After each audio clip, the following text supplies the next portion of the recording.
ارتقاء میں انسان آگے بڑھتا چلا، یہ زندگی آگے بڑھتی چلی آ رہی ہے، مقام انسانیت میں پہنچ کے وہ جسے انسٹنکٹس کہتے ہیں نا، وہ چیزیں کچھ اس کے اندر ہیں، اور وہ جذبہ ہے سیلف پریزرویشن کا، اپنے آپ کو محفوظ رکھنے کا۔ حیوانی سطح پہ بھی آپ اس کا مشاہدہ کر سکتے ہیں، ننھی سی جان چیونٹی، اس کے راستے میں آپ ذرا سا تنکا یوں کریں تو وہ دیکھیے کس طرح سے اپنے آپ کو محفوظ اور بچانے کے لیے کیا کچھ نہیں کرتی۔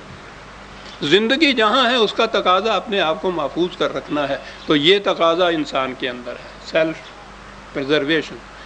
سیلف پریزرویشن کے لیے ضروری ہے کہ جو بھی مقابلے میں قوت آئے اس پہ آپ غالب آ جائیں، اسے کہتے ہیں سیلف ایگریشن، مقابلے کی قوت کے اوپر غلبہ پا لینا۔ یہی وہ چیز ہے کہ جب اس کو ہم زندگی کی ریس کے استعارے سے بیان کریں گے تو اس کے معنی ایک دوسرے سے آگے بڑھ جانا ہوگا۔ بڑی عجیب چیز ہے قرآن نے جو ایولیوشن کی جو چیز نظریہ بتایا ہے قرآن نے، ساری تعلیم یہ ہے کہ زندگی سٹرگل کرتی ہے، جد و جہد کرتی ہے آگے بڑھ جانے کے لیے۔ کسی مقام کے اوپر اگر زندگی رک جاتی ہے تو اب آپ کو معلوم ہوگا قرآن میں جہنم کے لیے جہیم کا لفظ ہے۔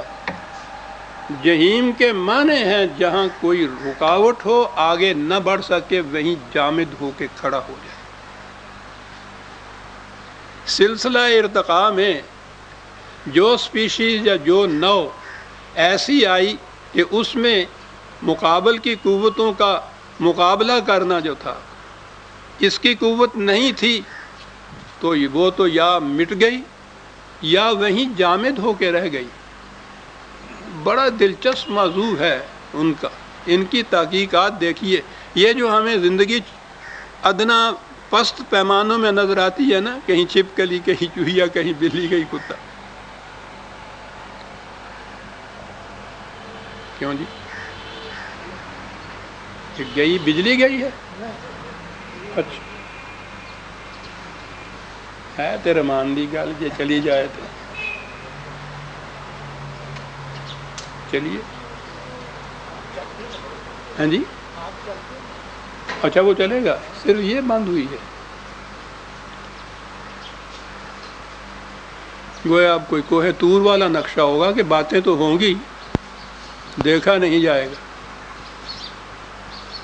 جی، یہ زندگی لائف جسے آپ کہتے ہیں، یہ مختلف مقامات میں رکی ہوئی ہے۔ یہ جو پیچھے رہ گئی ہیں سپیشیز، یہ ساری جہنم میں ہیں۔ انسان آگے بڑھا ہے، زندگی آگے بڑھی ہے، پیکر انسانیت میں آئی۔ ہر بار میں پھر کہتا ہوں وہ زندگی کہنا چاہیے، زندگی ہے جو سٹرگل کر کے یہاں تک آئی۔ اب انسان کے پیکر میں آنے کے بعد وہی جو پہلے سے اسلوب چلا آ رہا تھا وہ اسلوب رہنا چاہیے۔ اس نے ارتقاء کی مزید منازل طے کرنی ہیں۔ اب یہاں پہنچ کے دو قسم کے نظریات آئے۔ ایک تو یہ کہ زندگی یہی طبعی زندگی فزیکل لائف ہی ہے، کھانا پینا، افزائش نسل کرنا، مر جانا، جیسے پیدا ہوئے تھے اسی طرح سے دنیا سے چلے گئے، وہیں کے وہیں رکے رہے، آگے نہیں بڑھے۔ یہ جہنم ہے۔ ہمارے ہاں تو وہ ایک ہی لفظ ہے نا، ترجمے میں تو ہر چیز کچل کے رہ جاتی ہے، بس ایک دوزخ ایک لفظ ہے اس کے لیے۔ وہ جہنم ہو، وہ جہنم ہو، وہ نار ہو، وہ سقر ہو، تو قرآن شاعری کرتا ہے کیا کہ کہیں وزن شعر کے لیے سقر کہہ دیا، کہیں نار کہہ دیا، کہیں جہنم کہہ دیا، معاذ اللہ۔ قرآن تو پیغمبر کے متعلق کہتا ہے کہ شاعری اسے زیب نہیں دیتی، چاہے جائے کہ خدا خود شاعری کرنے لگ جائے۔ شاعری نہیں ہے، ہر مقام پہ ہر لفظ کا اپنا متعین معنی ہے، دوسرے الفاظ سے اس میں کچھ شیڈ کا فرق ہے۔ یہ زندگی طبعی جیسا پیدا ہوا اسی قسم کا وہ مر گیا، جہیم کی زندگی ہے، ویسے کا ویسا رہا، آگے نہیں بڑھا۔ دوسرا نظریہ زندگی یہ ہے کہ نہیں، زندگی ایسی بسر کرنی ہوگی کہ جس میں یہ دنیا یہاں تو جو سٹرگل کرنی ہے، پریزرویشن آف سیلف کی جو بات ہے، تحفظ خیش، اس کے لیے طبی جد و جہد کی ضرورت ہے، جبھی آپ زندہ رہیں گے نا۔ یہ طبی زندگی نہایت ضروری ہے آگے بڑھنے کے لیے۔ تو اس کے لیے تو دنیاوی زندگی کی جد و جہد، اس کے لیے تمام ذرائع اسباب مہیا کرنے۔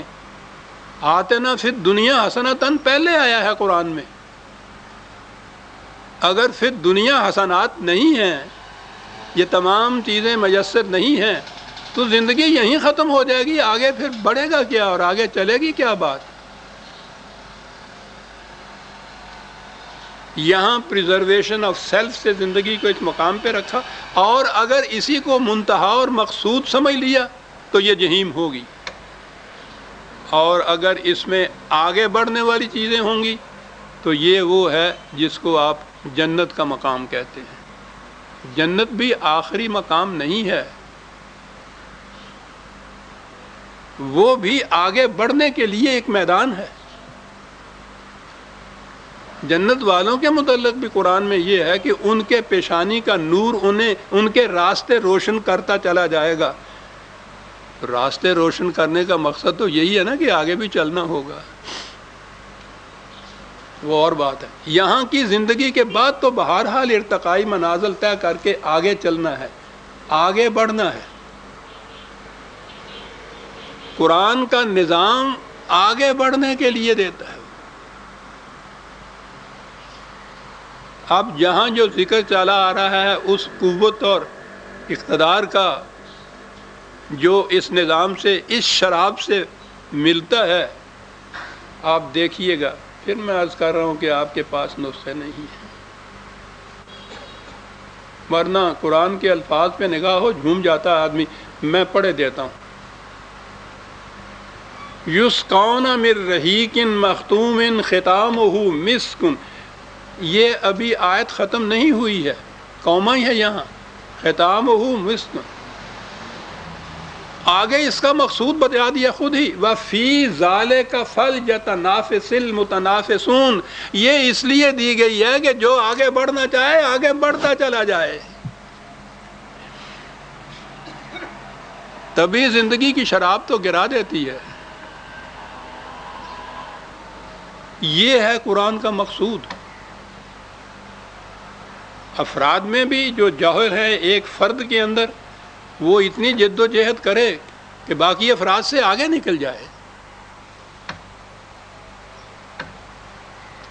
اور من حیث القوم، وہ تو قرآن نے کہا ہے کہ اعلان رہے گی یہ قوم جو ہے، اعلان تو سپرلیٹو ڈگری ہے، سب سے آگے، سب سے اوپر۔ تو یہ شراب اس لیے ہے کہ اس سے آگے بڑھنے والے آگے بڑھتے جائیں۔ اور یہ موضوع مختلف مقامات پر آیا ہے۔ السابقون السابقون 56/11۔ ایک اور جگہ تو اس سے بھی زیادہ واضح الفاظ میں ہے، 74/37، 74۔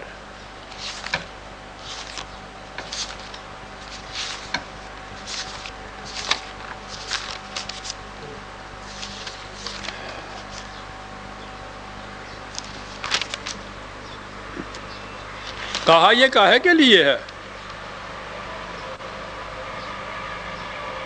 بڑی عجیب آیتیں آ رہی ہیں پیچھے سے۔ بہرحال قرآن کریم کے تعلیم کے مختلف مراحل کے ناتے ہوئے کہا یہ کاہے کے لیے ہیں یہ سارا کچھ؟ غور سے سنیے گا قرآن کے الفاظ۔ کہا یہ اس لیے ہے کہ لمن شاء منکم ان یتقدم او یتأخر، تم میں سے جو آگے بڑھنا چاہے اس کی روح سے آگے بڑھ جائے، جو پیچھے رہنا چاہتا ہے پیچھے رہ جائے۔ وہ تو ہے اس لیے۔